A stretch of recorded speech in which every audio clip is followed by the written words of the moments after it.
There's a picture of my son, age 3, taken at a playmate's birthday party, outside a local firehouse under a warm, early summer sun. Out of frame, a firefighter sprays a geyser of water some 20 feet into the air. In the frame, my son, standing under the rain of that fire hose, hands in the air, eyes closed, mouth wide open, fully clothed, fully soaked. One evening, a few years later, I noticed my son, I'll call him B, thumbing through a photo album and stopped on a page, staring at that photo. I smile, and then I noticed the tears, real tears, trembling chin. Buddy, oh no, what's wrong? I move quickly to him. Are you okay? He takes in a few short breaths. No, it's just, that was the happiest time. I'll never be that happy again. I follow my first instinct to grab him, hug him, say, oh, no, buddy, of course you will be. But inside, a strong and silent fear strikes. It lands in that place in my heart filled with a deep sadness and confusion and guilt, the unique combination of which is the singular result of loss of a loved one by suicide. My little brother, Matthew, had just turned 21 when, as I imagine it, he grew exhausted from all the looking back through the album of his life and deciding it could never be that good again. That things had gone badly, very badly, and could never get any better. I'll never be that happy again. The residual joy of childhood, gone. Our mom wasn't there in that moment to run to him. And so in his lonely kitchen, scared and hopeless, he pulled the trigger. So as I comfort 6-year-old B, mourning his former life, my stomach sinks.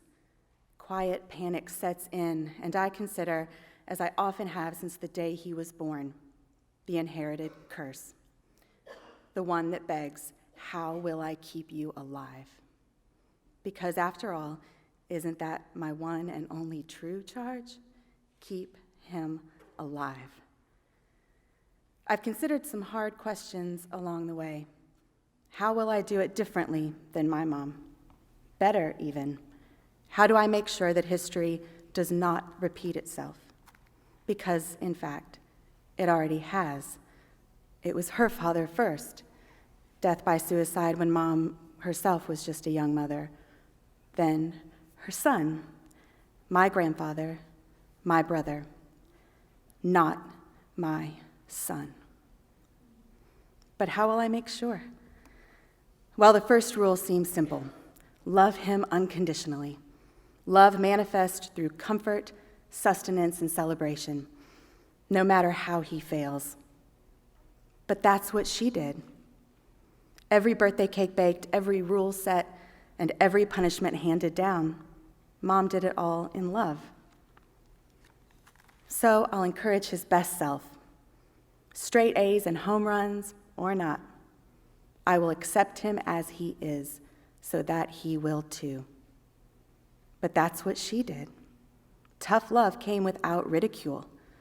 Every cheer from the sidelines or across the kitchen table was quiet but felt. So I'll balance encouragement by fostering humility and faith. I will do all I can to connect B with the powerful source of light and hope outside of his own self. But I'm telling you, that's what she did. So maybe it comes down to honesty, placing great value on reciprocal honesty, even when there are truths he doesn't want to hear, and vice versa. There will always be an open door. There will be consequences, but always forgiveness. But that's what she did. Required the truth and spoke the truth. Except maybe once. The lie by omission, the never spoken of family history, how Grandpa really died, that my brother nor I knew until Matthew was gone. We'll never know if it would have mattered, but it's the only thing I can think to do differently, not better, just differently, to tell Matthew's life and death story, the whole truth. And as I do, to also tell my mom the truths that I've come to understand as a mother myself that she may desperately need to hear. What a good example you are. It is not a question of what I'll do better to avoid the repeating of history. What I'll do is my best based on your example, inspired by your example, and the resilience and strength and grace that you have shown in the years since we lost him. I know that all I can do is my best, especially in those panic-stricken moments, to seize those times with B, to embrace and address his questions and his fears, and to tell him honestly that past all the inevitable pain and suffering, now and ahead, there is equivalent and even greater joy to come. Like being a parent and standing with your child outside a fire station, taking in moments like that one captured on film, to witness that, what perfect joy. You will be that happy again.